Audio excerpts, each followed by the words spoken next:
You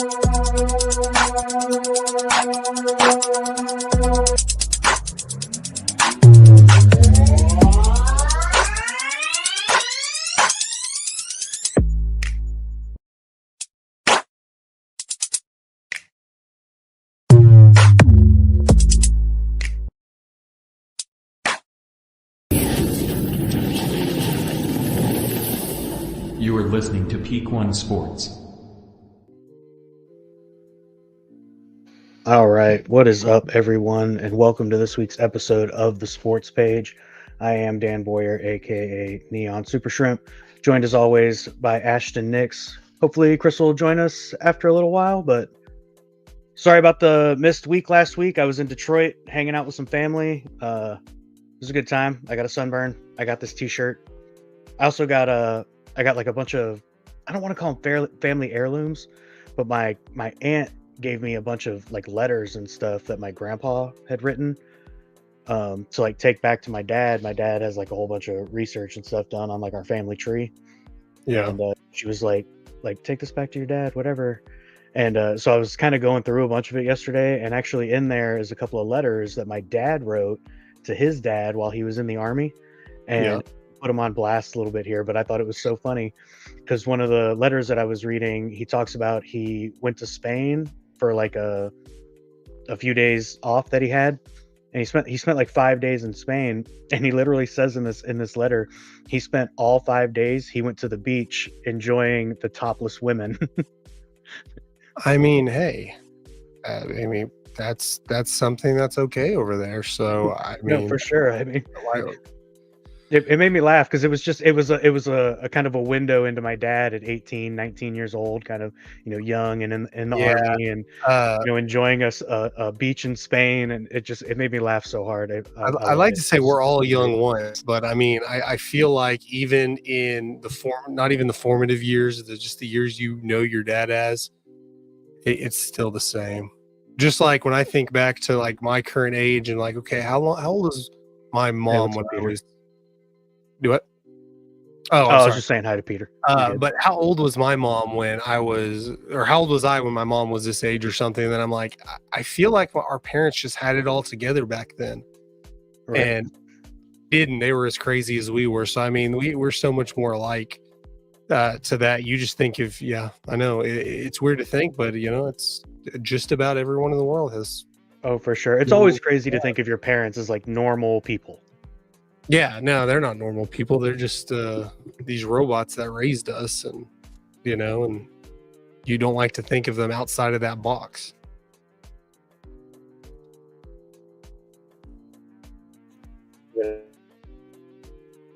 You're still? I think you might be muted, man. I think your computer's still doing that. Yeah. I don't know. There you go. All right. Probably be having mic issues. But anyway, it was a great trip. Can you still hear me? Yeah, I bet the weather was a lot better than it was here in Texas. It was beautiful, man. I'm not gonna lie. I spent every day outside. It's why I got sunburnt the way I did. It's hard to tell when you get in those colder. I say colder, but when it was probably in the 70s. When you don't feel that way, especially here when it's cold or maybe it's really cloudy, I feel like I don't need sunscreen. I don't even feel like the sun's beating on me, and then all of a sudden, it's too late. No, that's exactly what happened to me. It was like my nephew's birthday, and he wanted to go to this little water park thing. It's really actually just like a lake beach that has a big inflatable like obstacle course type thing that you can pay to go play on, and that's what he wanted to do. So me and his mom, my cousin, were just kind of chilling on the beach, and it was like 80, 81 degrees, like super nice, kind of cloudy. And so I was just chilling, and I swear it was like 2 or 3 hours later, and I was like, ugh, I should have put sunscreen on. Like, yeah, because when the sun's out and it's really hot, I guess it reminds you because the sun is like burning your skin. Yeah, by the time I felt it, it was too late. All right, well, I got some good topics for us. We'll talk a little bit about the Olympics and some of our favorite things that happened there. There's obviously Rangers and Cowboys and some things happening around the NFL and some college football coming up. But just before we get started, college coming and everything, we're going to start making these bets. Ashton, where do you go to get your information to make sure you're not betting like an idiot? I go to Betalytics because I don't bet with my gut. I use Betalytics to help make my picks, and they use their AI algorithms to help us make the most accurate picks. Use promo code PEAK1 for 25% off when you sign up today. Go to Betalytics.com to start betting smarter. Fantastic. I'm so pumped to start getting some parlays going on some football games. I might have a little bit of a gambling problem when it comes to football, but man, it makes it so much more fun to have a few parlays going. Yeah, because you can watch all those games too. Like there's some Right. good days in NBA and hockey where you get a lot of games, but it's like every game is pretty much a national game in the NFL, or at least regional, and then you're guaranteed like 4 games. 5 if Right. you count like Monday Night Football. I mean, sometimes you get an extra, 2 games on CBS, 2 games on Fox. You're going to have Sunday night, Monday night, Thursday. So it's just like you place that parlay on Thursday, and you can sit there and watch just about every game. Right. I love it. The only part that stinks is when like one of your early game parlays Yeah. loses immediately, and you're like, damn, this whole thing's just You ruined say that, but I today. think it'd be worse for like your last parlay to like it doesn't matter. I if would it's rather the the last. first pick, the last pick.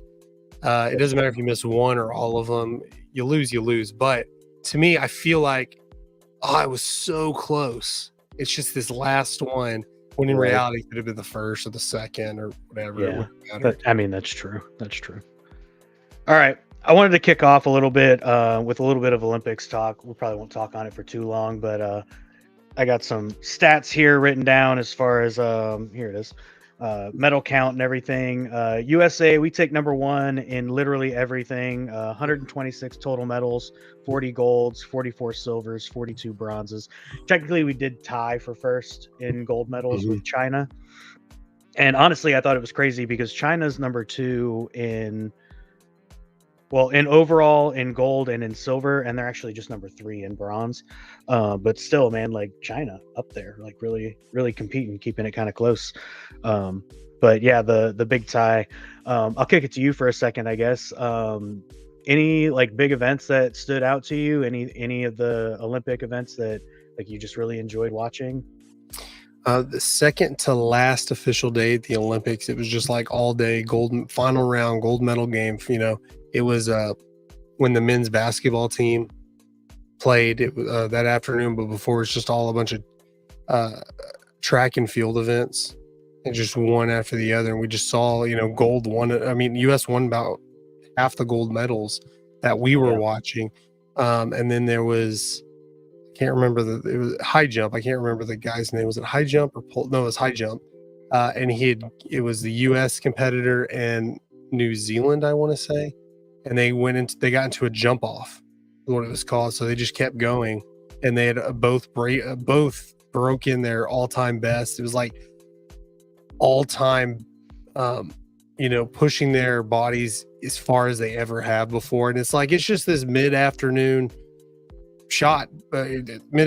competition we're watching, but in their minds, or for them, it's like it's like the climax of their life. This is like the part of the movie you would be like in depth with. You, they're like, I'm pushing so hard, and I've blown my own previous record out of the water, and they're just going. I don't know how many jump offs they went to, but they went like 4 or 5 times before the New Zealander eventually won the gold medal. But I was never that in tuned. I guess like most people, like the World Cup, you're not really that into soccer until the World Cup comes, and the Olympics, we're watching track and field. It's just some match just happens to be the final round, and we're watching.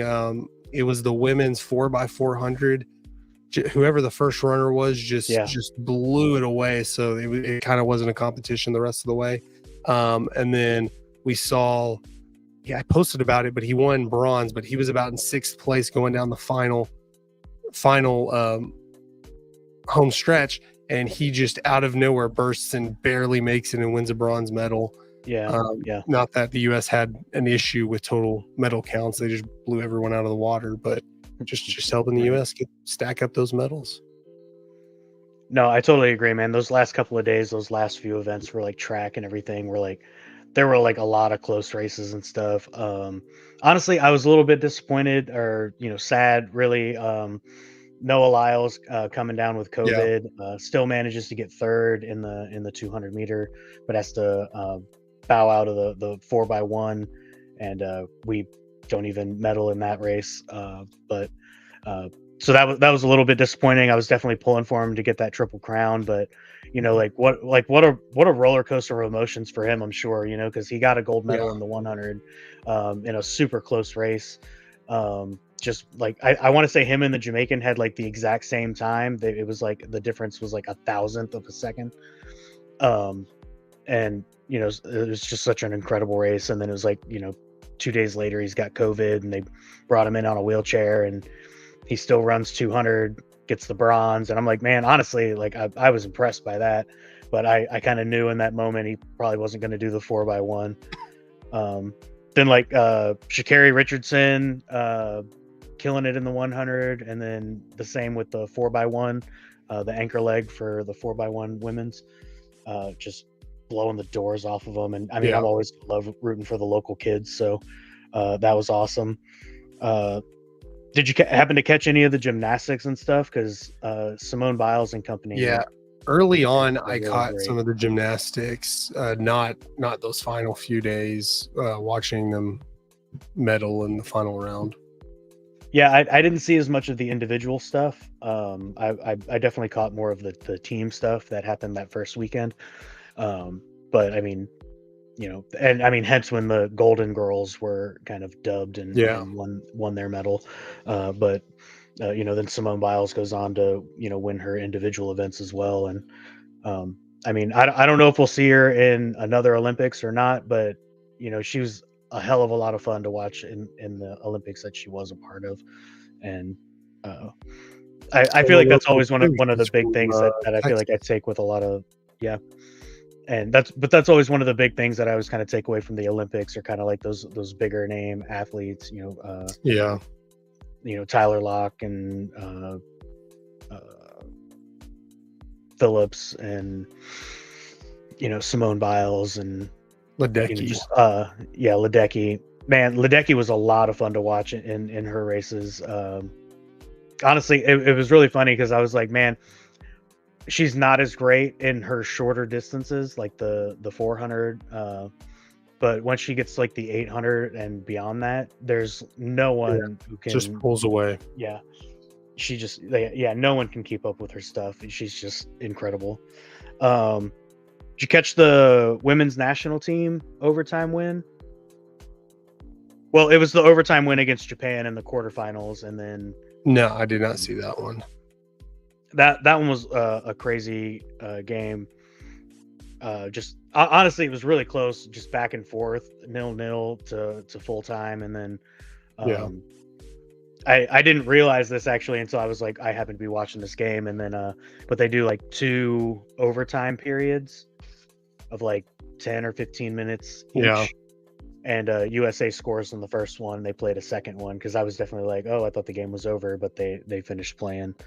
I watched out of that final. one, that was pretty intense. the final was good too. Yeah, they felt the need to keep switching to Tom Cruise watching, which I'm not one of those haters like quit showing Taylor Swift or whatever. No, that's fine. It was kind of odd. Like I was like, I must have missed some storyline. Like I know he competed. I know he participated in like some of the ceremonial stuff. Yeah, the closing ceremony stuff. Yeah. So, but it was just like, okay, it's insert actor from from the country of the team playing type. And Tom Cruise is one of the biggest stars in the world. I just thought it was kind of odd.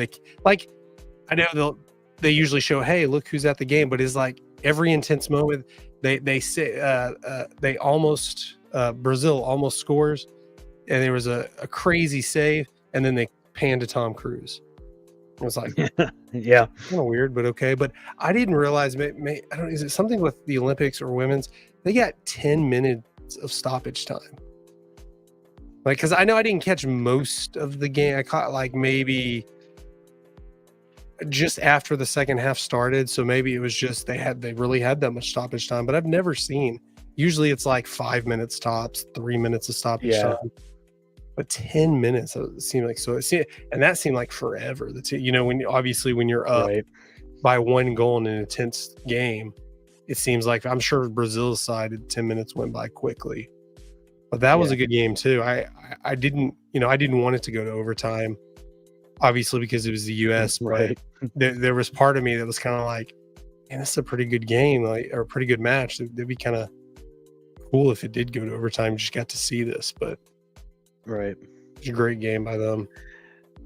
Yeah, honestly, that's always the thing I feel like kind of gets me a little bit with soccer is like it kind of the rules kind of change a bit depending on like the league or the tournament or whatever it Which is. most sports kind of do, like NBA did. I mean, basketball does some. Baseball, I'm not sure really does. I don't know. I know in like Japan, I think their ball's just a little smaller than the major league Yeah, ball. I'm trying to think of World Baseball Classic. I'm not But yeah, that I'm in not tune with sure. it. But yeah, that was. But soccer, I wasn't. I'm not not really knowledgeable on the fine print or the fine print type rules. So I mean, you show something, you change a rule, I probably wouldn't notice it much anyways. Yeah. Just a couple more I got here. Did you catch the women's rugby last second goal for the bronze medal? No, I missed that one. That one was amazing. Just because I mean they were down by, was it like 5 or 6?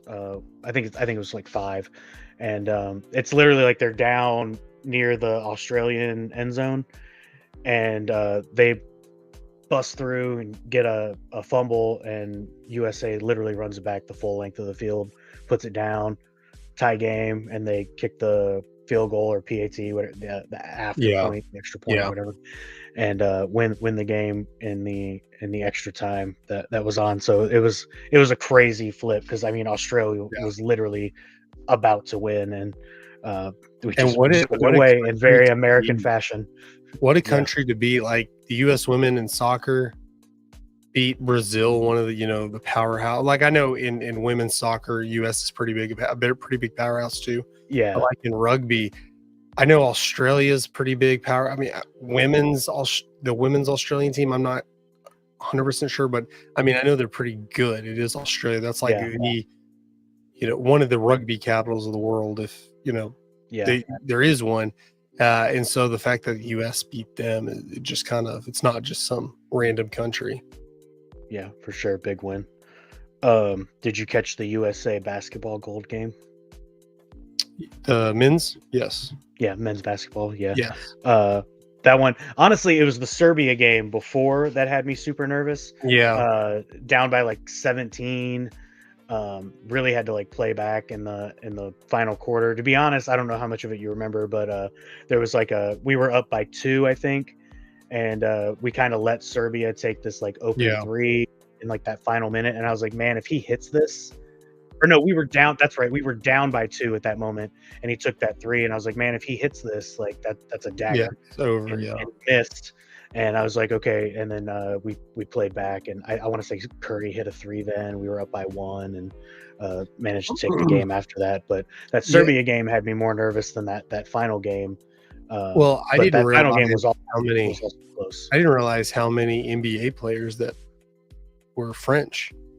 Like it was like, hey, this is a pretty stacked team, comparatively to most countries. So that there's no problem that was if that was even closer. It was a pretty close game, especially the first half. And I know the U.S. just couldn't quite pull away. Most of the, France would just stay in it long enough until the end.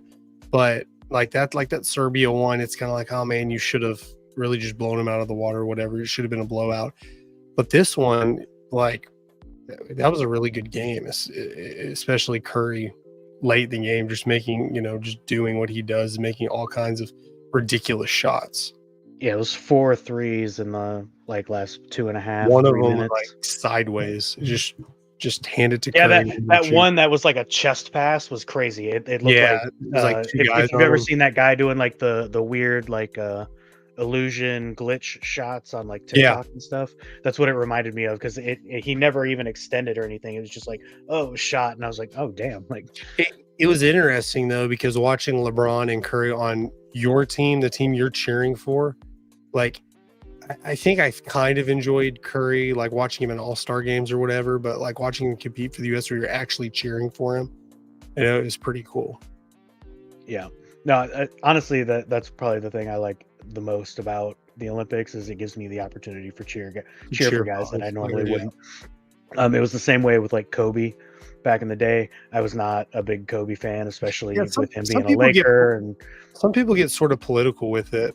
Like, there's no way they're going to cheer for LeBron James. They just hate LeBron James that much. And I'm not a LeBron fan, but it's like, why? Who cares? Yeah, you know, you just like get too personal with it. Like, it's basketball. Calm down. Yeah. Who cares? LeBron, MJ, it's like, hey, they're both great players. What do you get? Two best players ever. Yeah. Right. The last medal thing I have to talk about, because I do have a topic that I want to talk about before we kick out of Olympics. But Scotty Scheffler wins gold in golf. Yep. And honestly, that tournament was pretty cool. I didn't really like watch the whole thing super closely, but I was checking in on it. And that one was cool in the sense that, and Rory McIlroy even said it himself. We're talking about a tournament where guys were playing for like the glory of the game and less for like the purse at the end. And that kind of like, I don't know, it just showed a little more like grit, I guess, in their player ability to perform and really get that gold medal. And I mean, it was a tough battle, man, because it was close. There were like 4 or 5 guys that were all right there at the top. But you know, Scotty Scheffler just did it. He had a great tournament, and so proud of him for bringing home some gold for USA. But it was a pretty good tournament. It was cool to see guys play for not a purse, but for a little glory instead. Yeah. So the last thing I really want to talk about, it's probably the big Olympic topic, but Ray Gunn, the Australian breakdancer, and the controversy surrounding this. I don't know if you've seen or heard, but there's controversy surrounding how she even made it into the Olympics, based around the fact that I guess like her and her husband were like running the breakdancing organization that organized the like Australian Olympic trials. And I had just seen some video today of the girl that Ray Gunn beats in like the first round, and that girl was actually pretty good. She did pretty well in the video that I saw, but it was like absolutely insane to me. Because honestly, after the video first started going viral about Ray Gunn, I was like convinced this had to be a joke, right? Yeah. Like there's no way. And like ultimately, I think I had even kind of settled on the fact that like there's no way she even thought she was going to win. She was just like happy with getting to go to the Olympics as a competitor, as an athlete. And to be honest, based on everything going on and the performance and everything, I don't think we'll ever see breakdancing in the Olympics again. Yeah, LA's already said that they're not going to have it in 2028. And it's like the day it happened, they were like, we're not doing this. And I haven't seen a lot of positivity, positive reviews on it. I mean, it's kind of quirky and it's bringing ratings, but I think for the most part, most people didn't like it. Because it's one of those sports that you just, unless you are around breakdancing and you understand it, that like why I don't watch a lot of rugby or cricket, because I just don't know the rules. I don't understand, they could do whatever. Just I compare it to equestrian, because the announcers will say, oh, they did, this. And I'm like, what happened? Like, I don't even understand what they made the horse do. It's similar to that. They do it. The judges dressed like dressed like what break dancers would wear. I can't believe the judge, whatever. That was interesting. That was the most interesting part to me. Yeah. But like, you watch break dancing, you're like, oh, that's a cool move. This is cool. But you have no clue what you're like. You're judging it based off he should have won or she should have won because it looked cooler than me, while the judges are actually, breaking whatever it's called, has probably been growing in the world, and we just didn't hear about it till it was an Olympic sport. I just don't think there's That's enough people possible. that watch it because you don't see it on TV very often, if at all. I mean, I'm sure Yeah. you're watching it on YouTube or something, and I don't think it'll be. I don't know if that's the controversy, but I don't think it'll come back just because most people just don't really care about it. I mean, I definitely agree with that, and I think you nailed it. Because honestly, the crazy thing is, like, I agree with you for the most part. While I'm watching it, I have no idea how to score any of it. You know what I mean? Yeah. I can definitely be like, oh, that looks cool, whatever. Yeah, like boxing, And he hit the guy. That, I mean, you're probably not keeping score in your head, but you can. I feel like understand when there's controversy. Like, man, that boxer didn't win that round. right. Because you see him physically hitting or missing or whatever. But yeah, breakdancing, he spun around see- a few times. It looked cool. But even to that same kind of like effect or whatever, right? Not being like super familiar or like fluent in breakdancing or anything, I still feel like I could watch, like when I watched Ray Gun and I was like, this is not what this is supposed to be. You know what I mean? Like of all the people, and I mean, don't get me wrong either, because you could even see videos of like some of the other breakdancers and how they were performing and everything, and then you see Ray Gun and you're like, one of these things just doesn't belong. Yeah. I mean, damn, with a name like Ray Gun, though, you almost expect to be. You expect her to be like, I mean, Yeah, be a really. She had me at first. I was like, all right, like let's see it and everything, and then she does like the kangaroo hop and I was like, all right, so you lied on your resume, I guess. Congratulations on getting the job anyway. Yeah. Like, but yeah, I mean, I think it's funny. It's the unfortunate part is that if they were looking for like breakdancing to like continue to grow as kind of an international sport, I think this sets them back.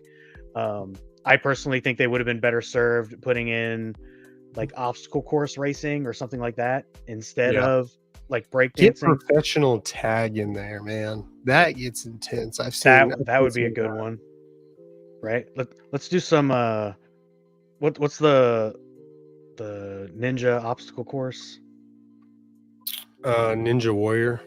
Ninja Warrior, yeah. Let's get some Ninja Warrior in there or something. Like, yeah, that's easy. You just finish the obstacle course in a time quicker than the other person. Just like track or make it further. Yeah. Track or field. It's like, hey, you jumped higher, you ran faster, you threw the thing farther, you jumped further than them. Like, it's right. It's more measurable. Easy. Yeah, it's a lot easy for your average. Like, you could just sit and watch track and field.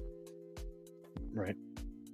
Well, it's so much easier in track and field. It's like, who crossed the line first? Yeah, exactly. It's very easy measure, and but yeah, but when it's like, okay, you did 2 spins on your head.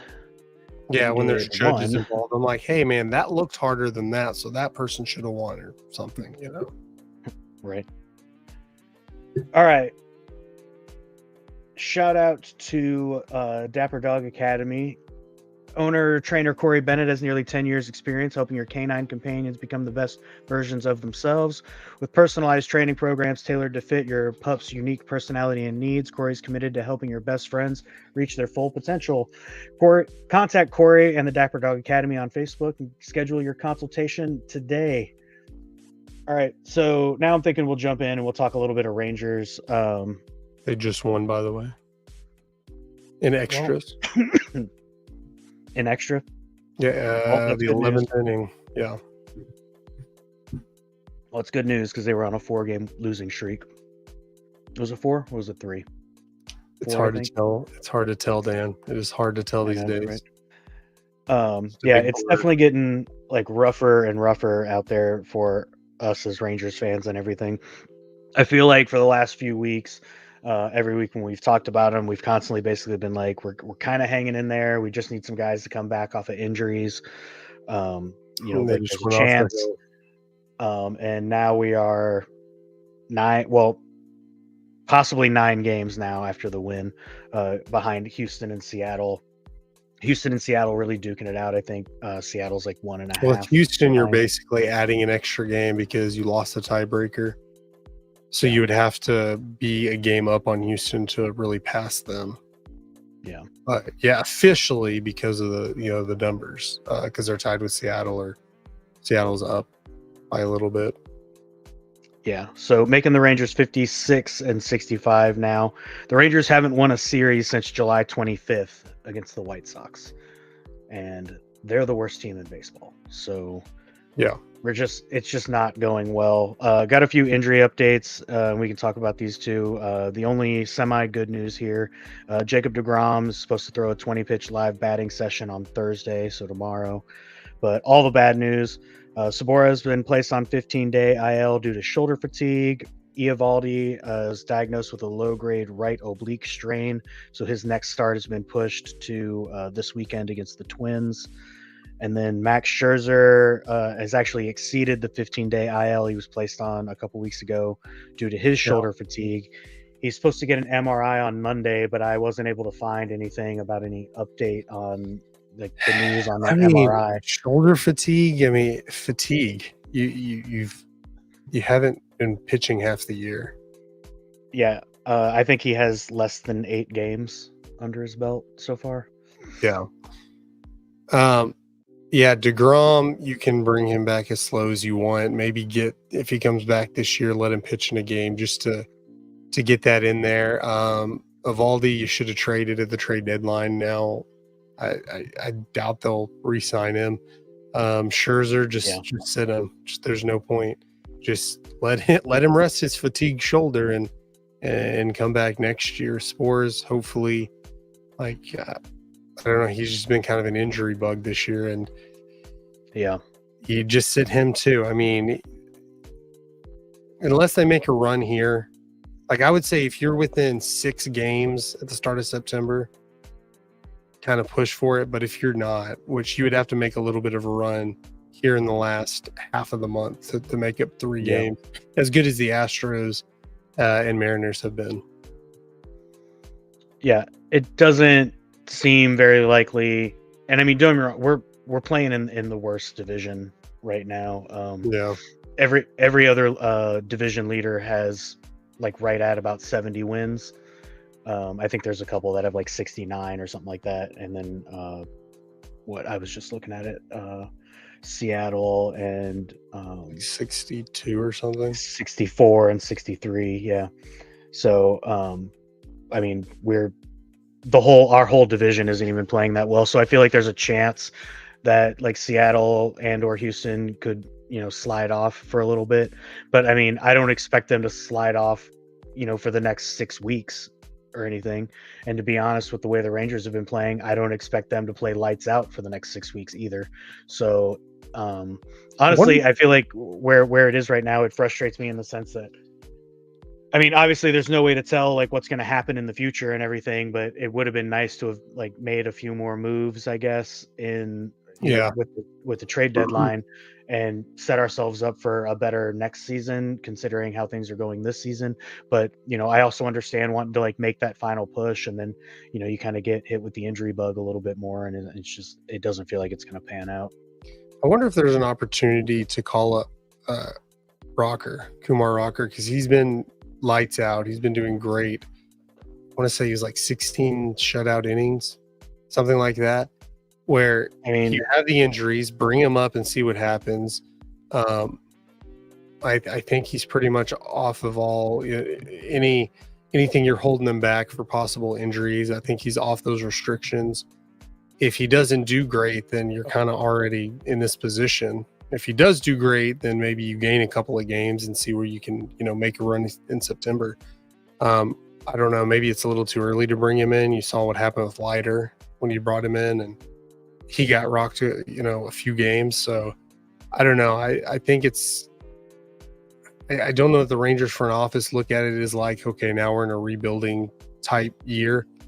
When you're 9 games back this late in the season, it kind of feels like it, right? And typically when you're in those positions, it's let the younger guys play. And I know you can't just completely give up. You have a lot of stars on this team. You have Bochy on this team that you want to keep and retain and say, hey, we're still going for it. But when you have an injury situation, it's hey, let Rocker replace one of those injured guys and just say, hey, we're trying to see, we're not just going for this year. We're also trying to go for next year in the future. Maybe I'm wrong. Yeah. Though, No, I mean, that's exactly what I was going to say, based on the position we're in right now.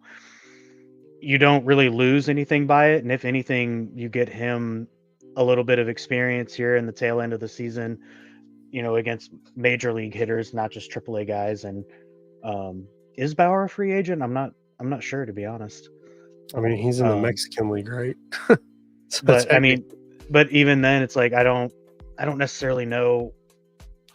I I don't know if there's like any like like one player or one kind of even a couple of players that would kind of like right the ship for the Rangers right now. Because honestly, I guess even almost all season, it just feels like if it's not our hitting, it's our pitching, and we've just never been able to get the two yeah, kind of going at the same time. A lot of the games that we are even winning, we're still giving up 6-7 runs, and coming out on top by one. So I mean, yeah. it's not like we're playing great baseball when we do manage to win. We're not like winning games is I guess, as much as I'd like to say, it feels like we're kind of lucking out a little bit more. So, bringing in the young guys and letting them get some experience here toward the end. And if it helps us make that final push into a wild card spot, great. If it doesn't, your guys get experience. I think that's the right way to go based on where we are. And especially with all these injuries and everything. I probably don't expect to see DeGrom before September. And then, depending on what the news is that comes out about Scherzer, I don't know if you play Scherzer, based on like his age and his injury condition and everything all season. I don't know if you should really even risk playing Scherzer until he's 100% based on like the position that the Rangers are in right now. You don't get anything out of kind of risking that. If Yeah. anything, let Scherzer, let DeGrom like really heal up. Don't push their recovery process, and just hopefully you can keep them on for next season and they manage to perform. But at the same time, I feel like there's got to be questions asked about like Scherzer and his age and his, conditioning and whether he can actually, make it through another season or not. So there's definitely a lot going on here. But I'll go ahead and just ask the big question. You kind of alluded to it and talked about it just a little bit, but do you think it's time for the Rangers to like just call this season and start preparing for next? I mean, it depends what your game plan is for either of those, because I think it's not necessarily we have to sit this guy, play this guy, or whatever. It's just the front office and Bochy need to be on the same page as this is what we're looking at doing. We need a game plan going into next year. And the only parts that it really strongly affects that you have to have a game plan with is, like you said, Scherzer. Because if you're going for it, Scherzer comes back quicker probably. As opposed to you're like, hey, just sit him. If there's an opportunity in a normal rehab assignment just to throw him in there, sure. The same with DeGrom. Like if you're going for it, like you say, if you're in September within like 5 games, if DeGrom can pitch, he's going to pitch. If not, then you're like, let's just slow play it. Just let him pitch a couple innings, see what happens. That doesn't necessarily mean you're not going for it, because I don't know that putting DeGrom in when he's ready is going to be that much better, because it's going to take him a while to get back into the groove of things. But I think they need to be thinking towards the future. I don't know. There's a lot of decisions you can make that screws up your future because you're going for it now, outside of trying to bring Scherzer in or DeGrom in, Yeah. because those are older guys. And again, even if you rest Scherzer, bring him back, he's probably getting hurt the first couple of months anyways. Same with DeGrom. They're just older. We don't know if they're ever going to be 100% healed ever again in their career. But I think you have to be realistic. But you also have to be in the position that if you're not going for it, Bochy can just retire. He didn't come back to coach and rebuild. The same with signing Seager and Simeon. They didn't come. They came to a rebuilding team, but they didn't come to win a World Series and then just start rebuilding again. Yeah. I mean, I don't necessarily think anybody was anticipating the Rangers needing to rebuild probably nearly as much as they kind of needed to this year. But I mean, how are you ever going to anticipate that? The injury bug was such a huge part of what slowed us down in the first half and what's kind of keeping us down here in the second half as well. So, honestly, it just sucks. There were such high hopes for the Rangers for this season, coming off the World Series and everything, and pretty much ready to run it back with almost the same roster and everything, and then just so many injuries. So it's been unfortunate. But final kind of question for our baseball topic of the night, since it's obviously not going to be the Rangers, or more than likely not going to be the Rangers, who do you think is going to be your kind of favorite candidate to take it all this season as we stand right now? I mean, the easy answer is the Yankees or the Dodgers. About a week. I mean, that's not who I want. That's just who Sure. No, they are playing. They're doing really well. About a week and a half ago, I kind of was pulling for the Pirates, and until they just collapsed. I mean, I don't know that they're done, but I think they're back under 500. The Brewers are doing really well, but I mean, the Yankees did just lose to the White Sox. Yeah, that's significant. A little embarrassing. Yeah, but man, if this isn't a Yankees Dodgers World Series, I don't know what the betting odds are right now on the matchup, but that's probably a close one. And that's what MLB would want too. The two biggest. I mean, it would be a good one. Honestly, I'm not opposed to that. I also like Baltimore. The Orioles have been playing. Yeah. If they can get it together and perform in the playoffs, that's a good one. Yeah, Gunnar Henderson's been having a pretty good year. I think he just hit like his 30th home run or something the other night. Yeah. But yeah, to be honest, Yankees Dodgers, I'd watch that World Series. That'd be a good World Series. That's kind of like one where, I mean, obviously you're going to watch it because you do a sports podcast, right?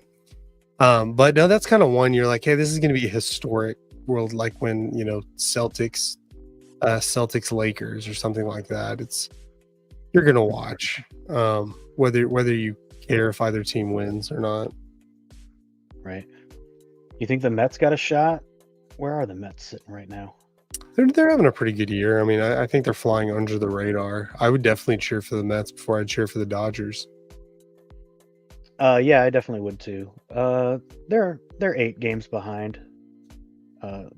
They got to compete with the Philly and the Braves, but I could cheer for the Mets.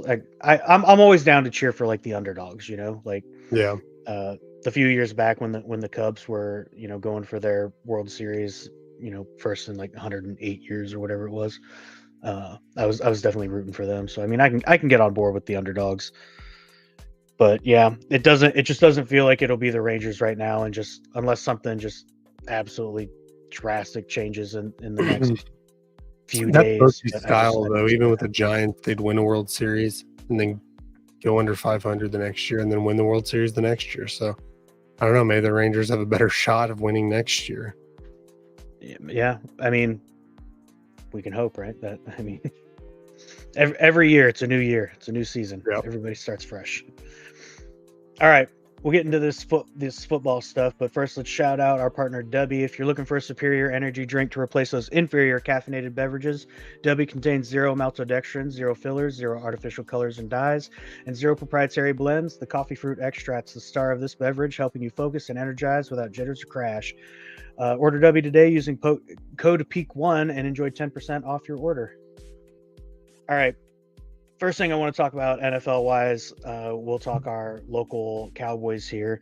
Obviously the big news for the Cowboys is still the CeeDee Lamb contract, 22 days into his holdout, and Jerry Jones has come out pretty much saying that there's absolutely no urgency to try and to complete this contract, which I think is absolutely insane.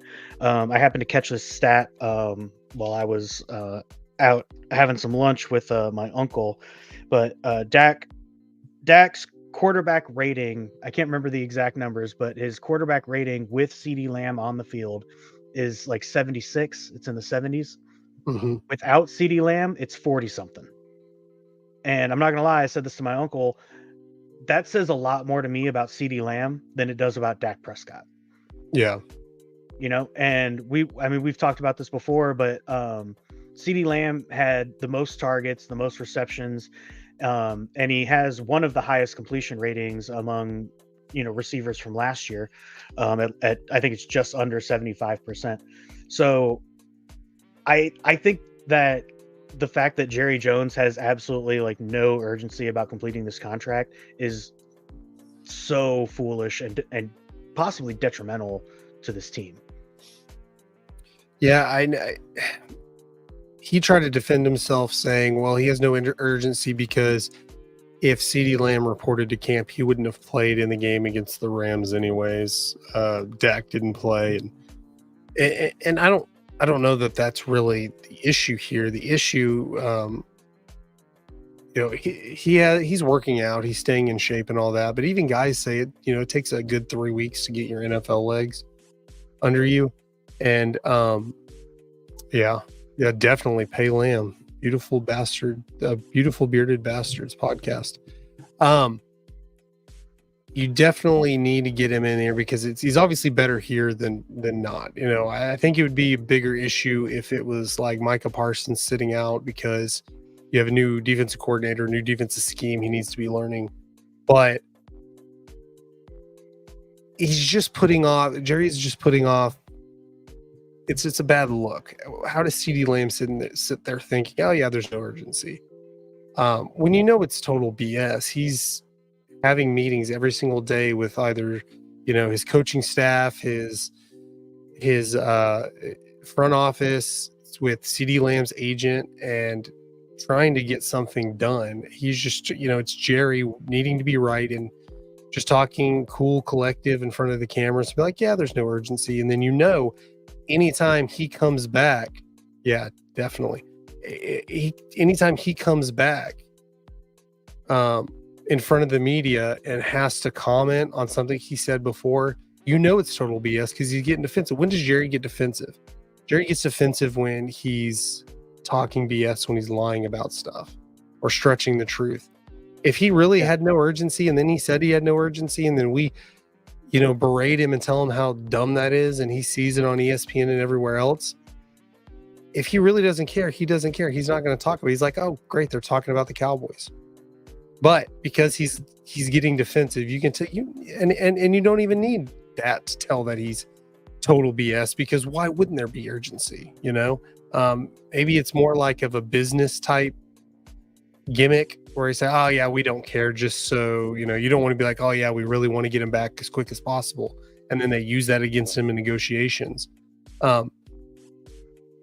It's dumb because Jerry's gonna cave because he always caves, and if he doesn't cave, he's an idiot. This is not holding out and being right. Was the right move with Ezekiel Elliott. Now Zeke still had a couple of good years. We overpaid him, and especially the last couple of years of his contract. But you were looking at, okay, Zeke walks away, you don't sign him. You lost a year of a really good running back, top 2 running back, another year of a top 5 running back, and then he fell off. CeeDee Lamb is in his prime. He's going right into his prime. He's going to be a top 3 receiver the next 4, 5, 6, how many ever years, if not the best receiver. He was arguably the best receiver last year. I'd have him at number 2 last year. If there was really negotiations on whether you wanted him here or not, you gotta get the money right, whatever. I get that, but it would be the dumbest decision in the world not to sign CeeDee Lamb. I know CeeDee Lamb's under contract. I personally don't think CeeDee Lamb will hold out in the regular season. I think he'll play. I think he's holding out now to get a contract. When push comes to shove, he'll come back. But if you get to that point where he's going to reluctantly come back without a contract, I think you screwed up your chance to get a contract done before the end of this season, because he would rather just say, hey, I'll sign with y'all, but just wait. Let me go get my market value. Because now I'm sure you could sign CeeDee Lamb without making him the highest paid receiver in history. I think, it's going to cost you money, but I don't think it's going to be that high. But if you make him reluctantly come back and play, and he'll say, you know what, we're good. Let's wait till the end of the season to sign a contract. And you wait till the end of the season, his contract's up. He's going to be, they could tag him, but you're just putting off the inevitable. If you're going to ruin that relationship that CD and the Cowboys have, I think no matter what you do, he's not going to sign here. Like long term, you should have re-signed him before. You should have extended him before. Extended his contract before the season, but you waited in classic Cowboy fashion. Now you're going to have to overpay. You overpaid for Dak because you waited, and other quarterbacks got their contracts, so it upped his price. And they did that with the first contract. Now they're doing it with his next contract. Same with CeeDee Lamb. You wait, other receivers get their payday. Now his number just goes up. Sorry. Yeah. No, you're good. Because honestly, to that same effect, I was talking to my uncle about this, but basically the same thing just happened with Amon-Ra St. Brown, because he was that first receiver to get his contract this year, and then it's like every receiver after that got better contracts than he got. You know what I mean? And it's like when you're kind of that first guy to sign that contract, then you end up kind of setting the initial bar. And if there are guys who are like better than you or whatever, they're going to get paid more, you know? And I mean, you said you have CD at number 2. I've got CD at number 1. But either way, even if you just have him as like a top 5 guy, we're talking about like top 5 in the league, not just like the best receiver on the Cowboys roster, and arguably like the biggest security blanket for Dak.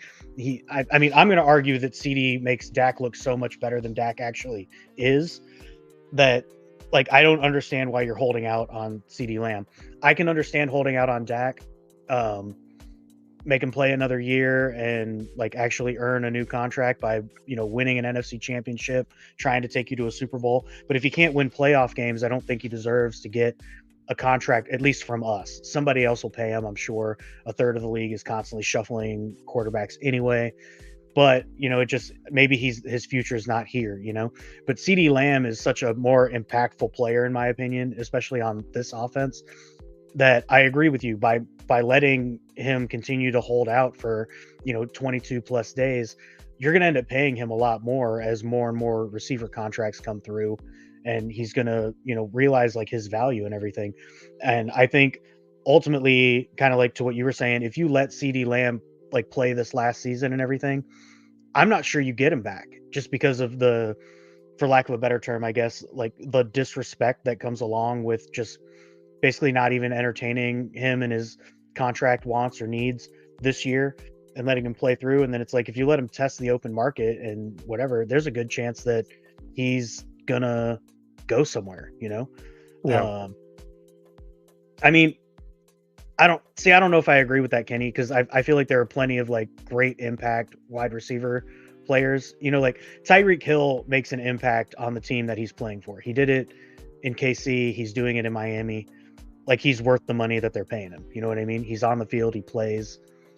So, and I mean, CeeDee Lamb's basically the same, in my opinion. He's making that same level of impact on the field for the Cowboys. And I mean, like I was saying, he's got the most targets. He's got the most receptions. I think that speaks a lot to like just how often Dak is looking for him in order to like, make his own numbers good, So, I mean, I think it's way more important for the Cowboys to sign CD right now than it is for them to try and sign. And they have Dak, nobody else. Like, receiver wise, who's your number one receiver without CeeDee Lamb and Dak's? I mean, Dak's kind of the reason you want CeeDee Lamb there. Like, you can say, Tom Brady won these Super Bowls without amazing receivers. You have Patrick Mahomes won with basically no receivers for the most part. I mean, after losing Tyreek Hill, but Dak's not Tom Brady or Patrick Mahomes. If you have Tom Brady or Patrick Mahomes, sure, just say, hey, man, it's not going to work out. We can't afford to pay you this much.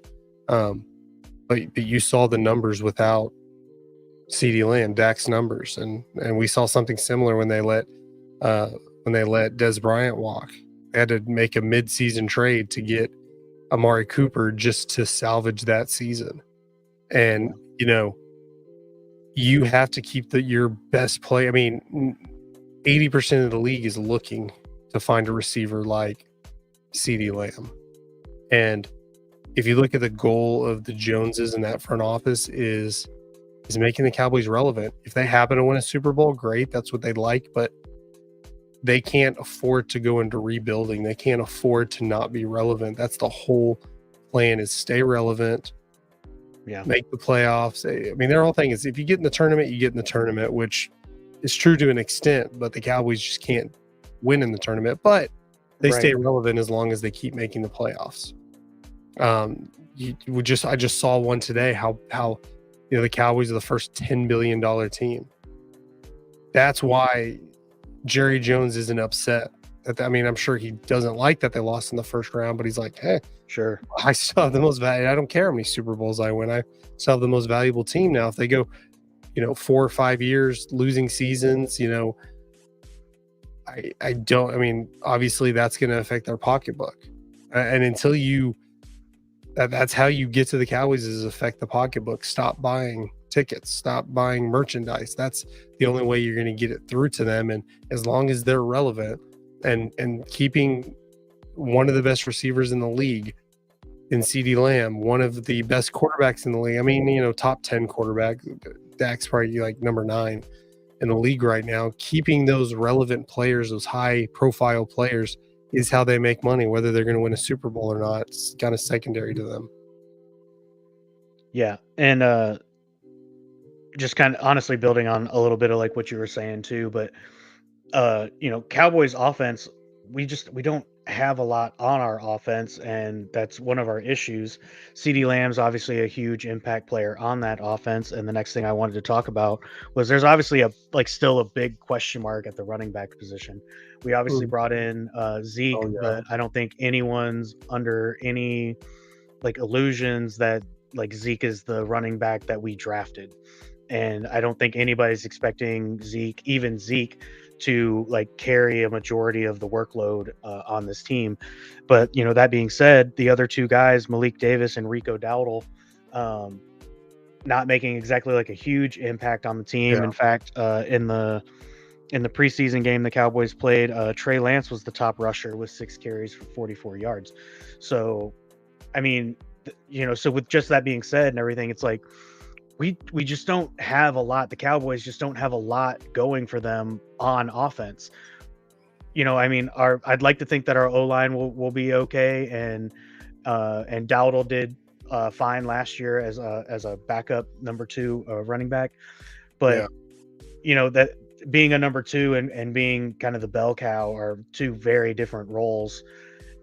And I'm not exactly sure how much impact these running backs are actually going to make. I think I was reading that Malik Davis was only averaging 2 yards a carry in that game. And I think you muted your mic again. It muted on its own again. It's the man trying to keep you quiet, I guess, right? Cowboys shit. But Rico Dowdle, I want to say, was averaging 4 yards a carry on less carries. So maybe he'll be the guy, but we'll see how it goes. But there's a lot of question marks, I think, on the Cowboys, in general. And then obviously these 3 lingering contracts between Dak, CeeDee Lamb, and Micah Parsons. Just, I don't know, man. It continues to make me very apprehensive about this upcoming season for the Cowboys. So I don't know, maybe for the first time, I'm just not expecting a lot out of the Cowboys season, and maybe they'll surprise me and they'll make me proud anyway. But as it stands, I'm not feeling the best about this offense. Yeah, you talked about You're muted. Oh, am I muted? I don't think I'm muted. Can you hear me? Or can I just not hear you? Hang on. I don't think I'm muted. I think it's me, to be honest. Hang on just a second. Can everybody hear me? I know you all are watching. Sorry, everybody. Well, I'm just gonna go. All right. Okay. Yeah, you can hear me. Okay. So you talked about running backs, the technical difficulties. Being a good backup running back doesn't necessarily mean you can be the starting running back. We saw the same thing with Tony Pollard. We were calling for Tony Pollard to be the starter for the last couple of years of Zeke being on the Cowboys, and then he was the starting running back, and it didn't work out. I think it's easier to have a higher yards per carry when you're running the ball 5 to 8 to 10 times a game than it is when you're running 15 to 20 times a game. Tony Pollard obviously wasn't the same running back after his injury in the playoffs when he broke his leg basically a couple of years ago. But coming back, he wasn't. That's why. Like, yeah, I'm sure. I mean, I think the Cowboys have 3 solid number 2 running backs. They you get if they would have gotten, I don't know that Barkley is really good. I mean, Kenny, you can tell me more about Saquon, but I don't know that Saquon Barkley was the answer, but I mean, he would be a big upgrade. And honestly, I don't care who the starter is. It's more just a title. Like if Zeke plays the first couple of plays and they move him in and out, does that mean he's a starter? I don't know. But I think if Zeke carries the ball more than 8 to 10 times a game, we're going to be in trouble. The fact that I don't think they've used the term running back by committee because they've used that before and it wasn't good. They've used receiver by committee when they let Des Bryant go and it didn't turn out the way they wanted it to. I think anytime you do anything where you don't really have a front running starter, then you have an issue. Are you back, Dan? Can you hear me? Doesn't look like you can hear me.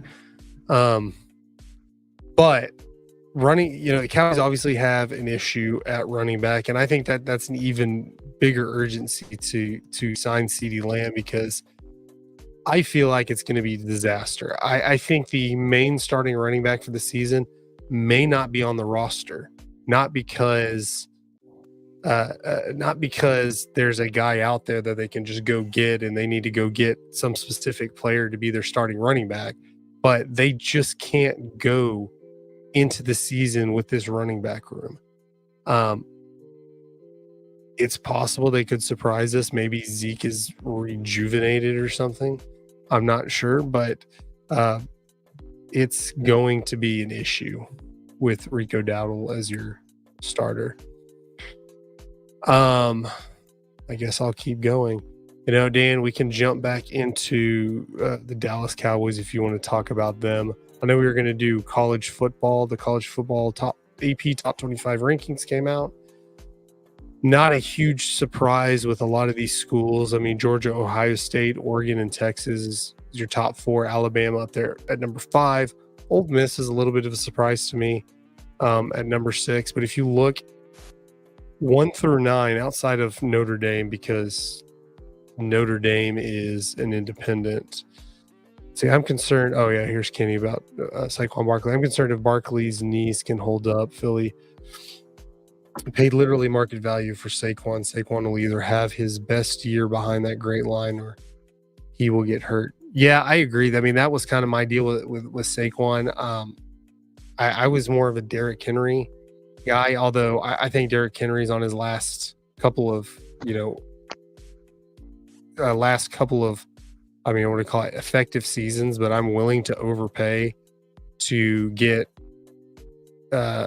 a good running back for a couple of years and just have to pay him later. But Barkley would, I think, at least healthy, would be a definite upgrade.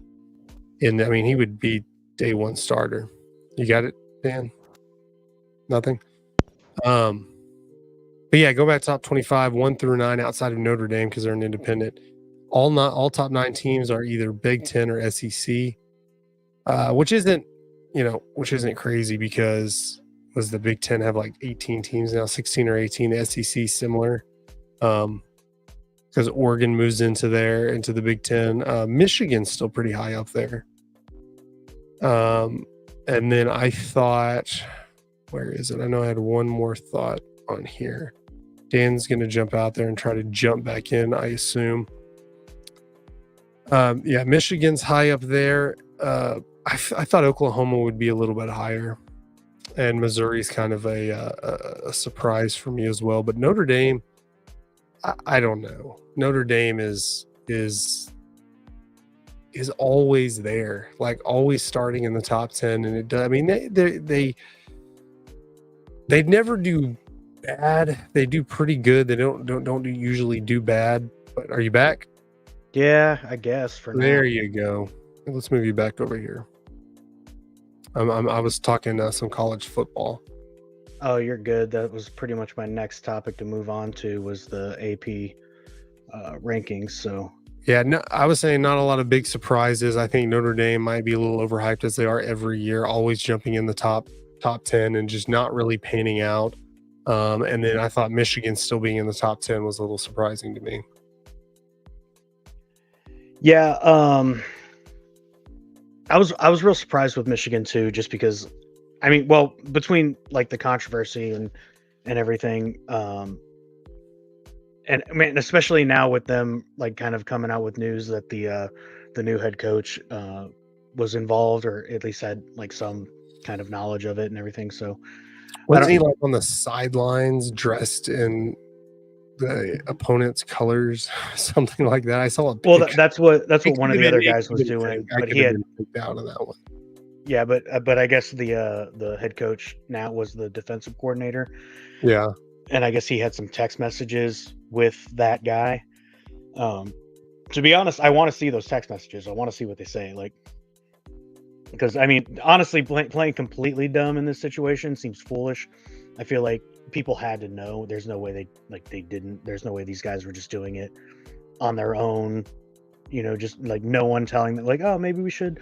And I don't know. It's crazy to me just because like I understand like at the college level, at the NFL level, there's so much money involved, especially with like winning championships and that kind of thing, that you know like you'll do just about anything. I don't think this is the first or last time we'll see sign stealing or recorded practices or whatever.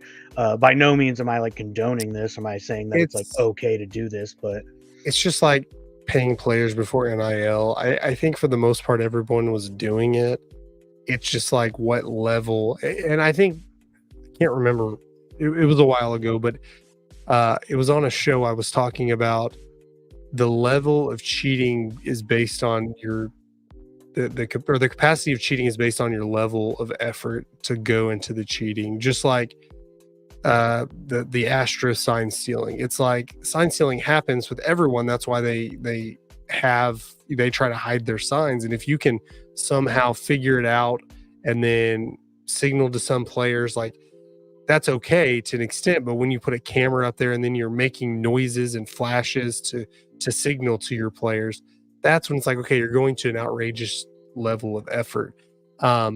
And when you're supposedly putting spies on the other team's sidelines, because you're going to send scouts and other coaches to your opponent's games to watch, and I'm sure they're trying to steal signs. I mean, you see it on TV when they cover up their mouth when they talk football and baseball. yeah, Because people are trying to read their lips. Like it's happening. They're taking precautions, and if you're able to find something to fight, like when it's the same thing in baseball when a pitcher is tipping off his pitches. It's not that the other team's cheating. It's that, hey, we found something within the rules to tell that he's doing this, you know, and it's just what level of effort are you going to steal those signs? Are you filming practices to see what those signs are, what they're practicing when they line up in this formation, they're going to do this. And Harbaugh left at the right time. I mean, it's becoming more apparent. The fact that they punished him and he's not even in college is just laughable. It's ridiculous. It's for 4 years. They just don't come back for 4 years. And even Michigan it's funny that they're making him their honorary captain for the first game back. yeah. It's funny, but yeah, I agree with Kenny. I think the hammer's about to drop, and I don't know what that's going to look like. Missed scholarships, and I don't know if they'll keep them out of the playoff or whatever. But maybe they're a little too late on that because they won a championship. Yeah, I don't anticipate them getting anything like a death penalty or anything like that. They might lose a few scholarships or something. I can't imagine they'll lose all scholarships or anything. I definitely don't anticipate them taking away like the national championship from them or anything like that. I'm sure there are plenty of people that are calling for it. I don't see that being very likely. That seems like a pretty kind of dramatic response, I guess. But yeah, I don't know. It's weird because like I'm definitely not trying to like condone cheating by any means, but I mean I'm also one of those people. I'm gonna say like if you ain't cheating, you ain't trying. Yeah. But it's one of those situations. It's like kind of like what you were saying. It's like if we're at the game and I'm paying enough attention that I can start to like recognize signals and signs that the coaches or whoever are giving. Um, that's just me being smart and understanding like the game and kind of figuring out my Yeah, when the opponent and that kind of quarterback thing. yells an audible and he yells a certain number or color or whatever or phrase, Yeah, it sticks in your mind. Okay, yeah, somebody's that thinking, okay, he cadence. says this, what's going to happen? Let's try. And now he said this a couple of times in both of those plays. This had like you're trying to, Right, you're playing a game of chess. right. Um, now I don't, I don't know that there's an actual. It's more of a gentleman's agreement of okay, this is when it's going too far. This is when you've crossed the line. Um, but I think I agree with that. Like you can't put it down on paper what the exact rule is or what at what point you cross that line. But I think if or if you're doing something to cross that line, I think I mean, Michigan knew what they were doing. Was it Yeah. right? Oh, for sure. I mean, it was definitely a calculated move, and I think the thing that makes it kind of taboo is that like obviously sending guys to games to like scout teams and uh record the damn it. Nope, I'm still good. Okay. um to like have guys like record plays, practices, especially the signal calling and that kind of thing, the cadences. Yeah. That's where it obviously gets real shady and murky and everything. And I'm not necessarily on board with that. Even Kenny kind of said it here in this comment. Like to protect the schools with less funding and less coaching staff and less scouts and that kind of thing. So I mean, I can appreciate it, but I don't know, man. I suppose it really just depends on like just how deep it actually goes. Were they doing this for literally every game all season? Were they doing this for like just a few games or whatever for whatever reason? Yeah. You got muted again. Yep. Um, but ultimately, I'm sure all of that information will come out. I'd like to see the text messages, just to get like a better idea of how calculated it all was. Yep. But I mean, ultimately, I don't think this is going to have any real impact on like Michigan's ability to play football this season or anything, so and honestly, actually, I think I was reading this is like the first time since like the 90s or something that a national championship team has been ranked lower than 7th. Really? Yeah. Okay. So I mean, because honestly, I said the same thing. I was looking at it with my nephew in Michigan, and he said the same thing. He's a Michigan fan, but he was definitely like, "Oh, they're ninth." Like that's. I was like, "Yeah, I was a little surprised too." You lose your coach, you lose your starting quarterback. I mean, there's a lot goes Yeah, but into it. they definitely graduated a lot of players, and Yeah. losing the head coach is a big thing too. So, um, the the a couple others that I kind of wanted to talk about. Texas number 4. I was actually just reading today though that they lost a second running back to an Yeah. ACL injury, Yeah. freshman. So got some question marks of their own in the backfield in Texas, but everybody's been talking about this is a national championship contender team. Should be a lot Yeah. of fun to watch these guys this year. So get ready for some burnt orange all over the nation.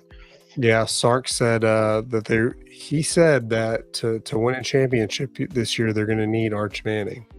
I don't know what capacity he means. Maybe like Quinn Ewers always gets hurt and misses a couple of games. So Right. Arch needs to stand to jump in and win a game here because it's not an easy schedule going to the SEC. So Yeah.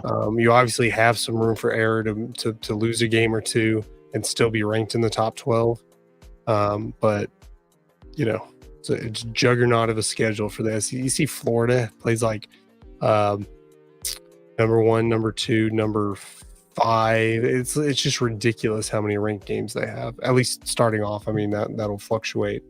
May look harder or easier throughout the year, but Florida has maybe the hardest schedule I've ever seen. And then you're muted again. There you go. Nope. It keeps Man, AI does not want you to talk, man. He keeps muting you. I'm watching your little thing every time you unmute. You jump back in. Jump back in and give us your thoughts, man. Yeah, Florida, just anyone in the SEC. It's just very difficult to compete in that conference and have to go through. That's why, I mean, I'm glad the Longhorns, like you see right there, Longhorns fan. I'm glad the Longhorns made the playoff last year, but Georgia probably should have been in. Back in there? You're working now? I'm having the weirdest tech issues today, man. I do not know what's going on. It's artificial intelligence. I guess might have to invest in a new microphone or something. Super annoying. But obviously I missed what you were just saying. But one thing I did kind of want to talk about here, just because I feel like they're always on the list, but they have been creeping down the last few years. Alabama, ranked number 5. You think it was a high rank, low rank? I don't know, because every year you think they're done. I mean, we'll see what happens with, Saban being gone, even though he still has a lot of players he recruited there. Sure. I think it's a good ranking. Like, if you put them like number 1, 2, or 3, I thought, like, man, you're just like drinking the Kool-Aid. Come on. Yeah. But I mean, I thought they were done last year, and they go in and make the playoff, losing just one game to Texas, and go in and beat Georgia, and it's hard to bet against Alabama until you see them like really lose. That's fair. There's no real reason to kind of count Alabama like out. And I mean, I definitely don't think they're like, not a top 25 team or anything, but I definitely think Alabama is still riding the coattails of Nick Saban and all that too. I mean, don't get me wrong, you're right. Nick Saban's obviously recruited a lot of the players that are still at Alabama, but there have been a lot of players that entered transfer portal after last season and everything too. So we'll see what happens as far as like how many players they actually manage to retain and how well they'll actually play without Nick Saban. But I was kind of with you, to be honest. If they would have probably put him in the top 3, I probably would have been a little more upset. 5 feels much more reasonable, considering, honestly, kind of the same way we're talking about Michigan. You lose your quarterback, you lose your coach. That kind of affects how powerful your ranking is.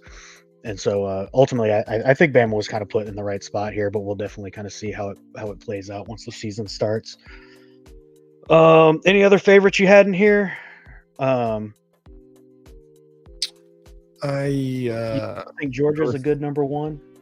Yeah, I mean, I thought they got the raw end of the deal being left out of the college football playoff. I was saying that a second ago, because the SEC is such a juggernaut, and you lose a close game to Alabama in the SEC championship game.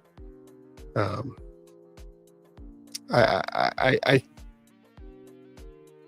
think they would be the number 1 team right now. It's hard to pick anybody to beat Georgia.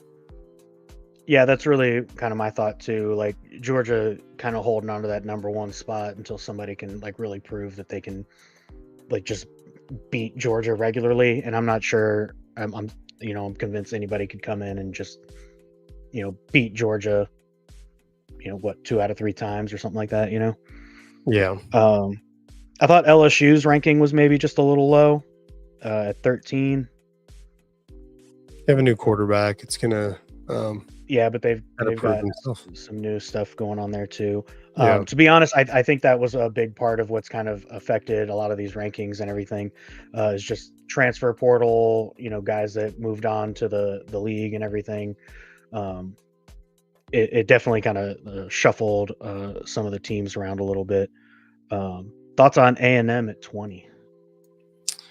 I thought that was kind of low for them. I think I would have picked them in the top 15 at least. But not knowing a lot about their roster, it's hard to say. Yeah, I kind of thought A&M would have been ranked just a little bit higher, maybe even a little closer to like Oklahoma State at 16, 17. Yeah. But yeah, honestly, the big one I kind of wanted to talk about just because it made me laugh a little bit. Deion Sanders obviously upset at the top 25 snub. He got one vote for Colorado to make the top 25, which is obviously not enough. Do you think Colorado was snubbed here? Do you think they should have made number 24, number 25? I mean, what tells you that they should, because they started 3-0 last year, because they won a double overtime game against Colorado State, because they got blown out by USC. I mean, I know USC, I think they only won by a touchdown, but they were blowing them out most of the game because they won 5 games last year. I don't understand where because they beat TCU in a close game, which they thought was a really good win until you saw TCU did not do well last year when it went on. They beat a bad Colorado team in double overtime.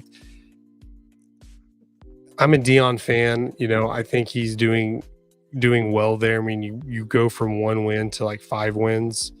That's better than they thought you were going to be. But when you started 3-0 and you have College game day coming, and The Rock is there at the Colorado State game, which a year before that was nobody cared about.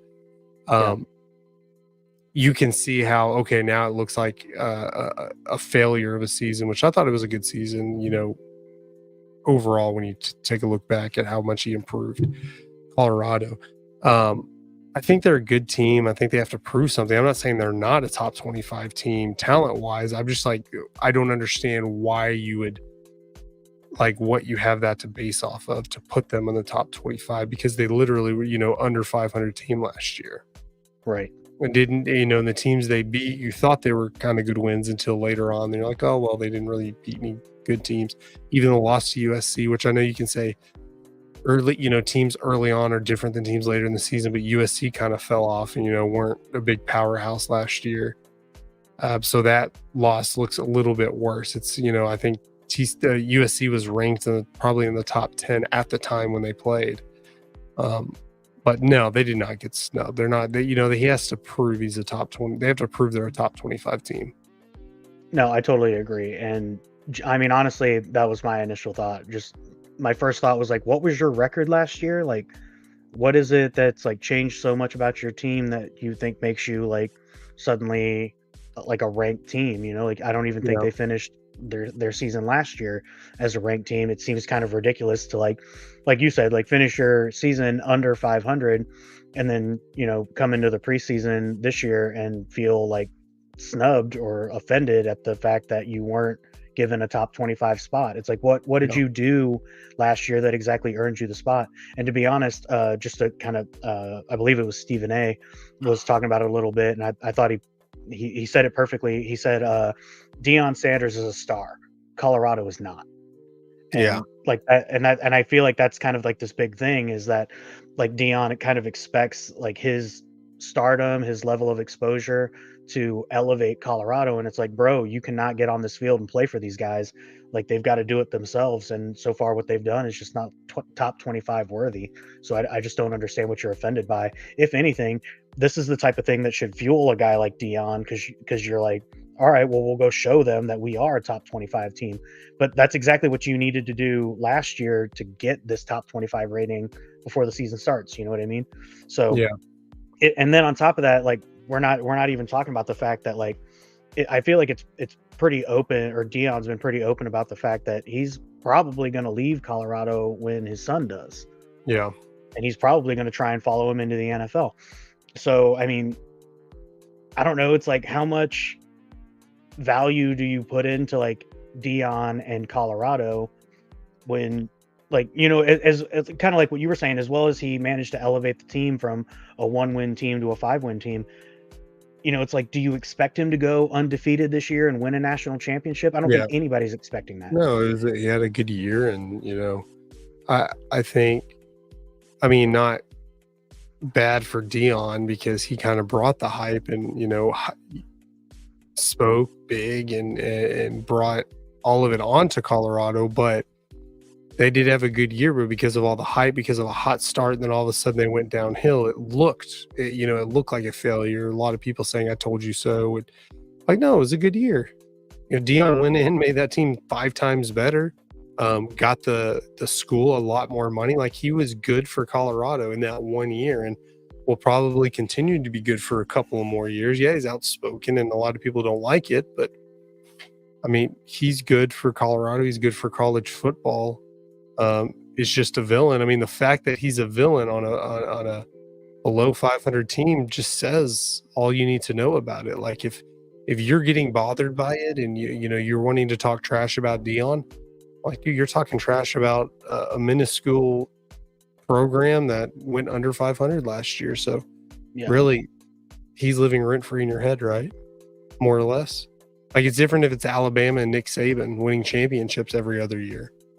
When it's Colorado, it's like he's kind of proving his point. Now, no, he should not be ranked in the top 25 because he hasn't proven that. But I think he's a good coach and he's brought a lot of good talent to Colorado, and he could go out there and get into the top 20. There's going to be lots of teams that make it in the top 25 that aren't there now, and teams that get knocked out. And, the top 5 is not going to look the same in 3 months.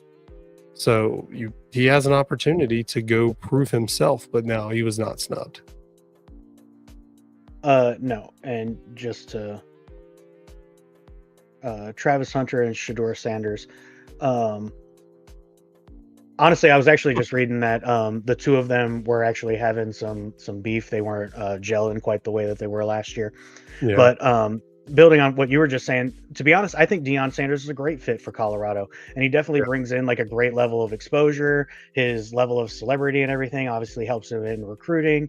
He's also got like NFL experience. He's been there, and he can help kind of train and breed these kids to, play at the next level and everything. And I 100% think that Deion Sanders could, in fact, like turn the entire program at Colorado around.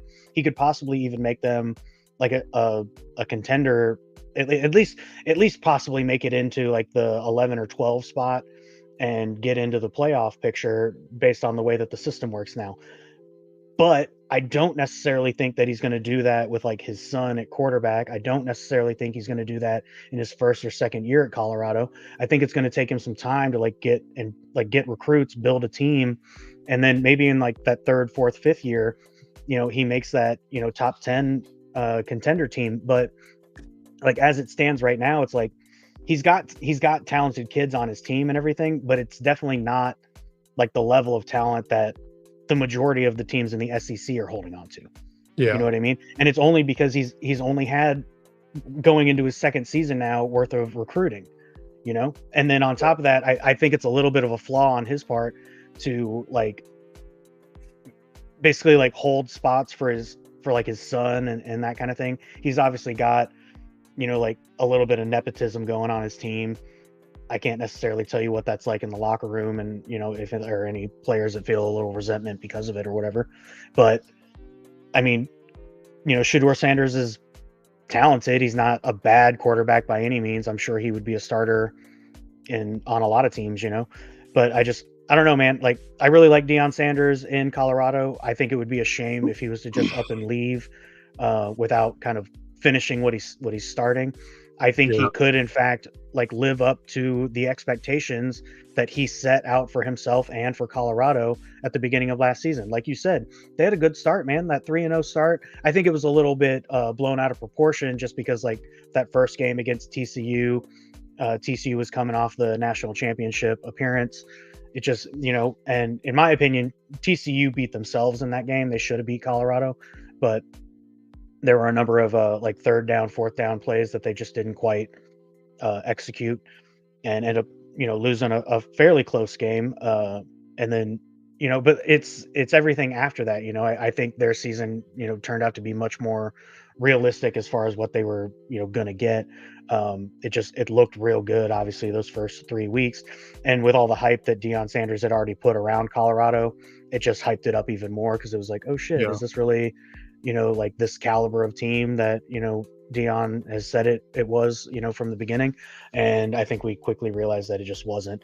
So I think all in all, we're on the same page. I don't think Colorado belongs in the top 25. I think they could get there in the future. I don't necessarily know if they're going to be like, a top 12 team or be able to make it to the college playoffs like this year or anything. But if Deion Sanders was to stay, continue recruiting, continue coaching in Colorado, I think he could make that team, but it's going to take time. It's not going to happen his first year. it's just gonna take building. It's gonna take time. Yeah, totally agree. All right. Well, I think that worked out for an okay episode. Sans my technical issues with my microphone, but I think I'm just gonna call it good before my microphone decides to cut out on me again. So, I don't even have my thing up here. I'm gonna pull this up real quick anyway, because why not? There it is. All right. Well, we appreciate everybody hanging out. Kenny, we always love you. We'll definitely be. Well, actually, tomorrow night we kick off Friday night football on a Thursday. Yes. We got our first scrimmage, so look for us tomorrow night. If you guys want to hang out, feel free to check it out. We had a pretty good interview with the Saginaw coach today, so might have some clips of that and definitely talk about the teams and everything. Really looking forward to Friday night football, so that's gonna be exciting. And then, Gambler on Saturday. The leadoff Saturday morning. We got a fantasy football show coming too. We got a lot of stuff in the works. Wednesday kind of knocks it out. Like, I know we had the hockey show on Thursdays usually, but it was kind of like, man, Sports Page starts, kicks off that weekend, that end week where we're having shows almost every day. And for the next, really it's today, Friday night football. You're right. Two shows Saturday. It's kind of like kicking off our week for the most part. You're on Peak One. Yeah, lots of great stuff. But yeah, check it out. Don't forget to leave us a like, follow. Check us out on all social media platforms at Peak One, and we will catch you next week. Appreciate you guys. Thanks.